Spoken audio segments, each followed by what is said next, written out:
शमिता और निशांत में हुई डिबेट।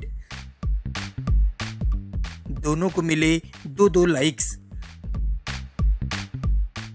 बिग बॉस ओटीटी में डिबेट टास्क चल रहा है और घर के सभी सदस्यों को ये मौका मिला है कि वो अपने कॉम्पिटिटर के साथ बहस कर सकेंगे, उनकी खामियां बता सकेंगे और उनके साथ डिबेट करते हुए खुद को बेहतर दिखाने की कोशिश कर सकेंगे।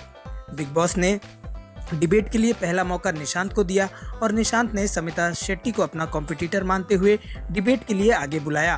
बिग बॉस ओटीटी में माहौल पूरी तरह से न्यूज रूम में तब्दील हो गया है, जहां दो डिबेट करने वाले एक दूसरे की कमियां गिनाते नजर आ रहे थे।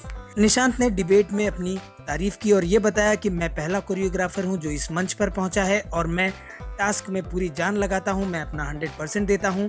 मुझे लगता है कि मुझे ही ये खिताब जीतना चाहिए। शमिता शेट्टी ने अपने बारे में बताया कि मैं पहले भी इस शो का हिस्सा रह चुकी हूं, लेकिन मैं तब अलग थी और मैंने बहुत कुछ सीखा है और अब मैं बिल्कुल अलग व्यक्तित्व के साथ यहाँ आई हूँ। मैं अपने आप को एक्सप्रेस कर रही हूँ। वहीं शमिता शेट्टी ने निशांत पर मैनिपुलेटिव होने का आरोप लगाया, जिस पर जवाब देते हुए निशांत ने कहा कि यहाँ कोई भी दूध पीता बच्चा नहीं है जो मैं किसी को मैनिपुलेट कर सकूं। दोनों के बीच बहस होती रही। निशांत ने समिता पर डबल स्टैंडर्ड होने का आरोप लगाया और कहा कि तुम अपने दोस्तों के लिए अलग होती हो और बाकियों के लिए अलग, और यहाँ पर अंडरगारमेंट वाला विषय भी उठाया गया।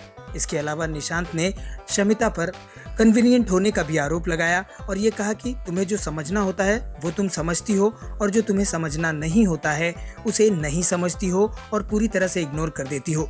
शमिता शेट्टी ने निशांत को जवाब देते हुए कहा कि मैं जहां गलत होती हूं मैं वहां माफी मांग लेती हूं। तुम तो बिचिंग करते हो और दूसरे से माफी भी नहीं मांगते, और इसी तरह से दोनों के बीच बहस होती रही।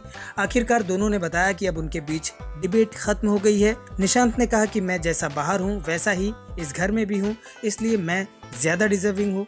शमिता ने कहा कि मैं अपनी गलतियाँ एक्सेप्ट कर लेती हूँ, इसलिए मैं ज्यादा डिजर्विंग हूँ, और डिबेट खत्म हो गई। इसके बाद ऑडियंस बनकर बैठे बाकी सदस्यों ने दोनों को ही दो दो लाइक्स दिए। ऐसे में ये कहा जा सकता है कि शमिता और निशांत के बीच डिबेट खत्म हो गई है। अब दर्शकों का दिल जीतने में कौन कामयाब हुआ है ये आने वाले वक्त में पता चल पाएगा। बिग बॉस ओटीटी से जुड़ी इसी तरह की खबरें लगातार पाने के लिए आप जुड़े रहिए हमारे चैनल से और अपनी प्रतिक्रिया कमेंट्स के जरिए हम तक जरूर पहुंचाएं।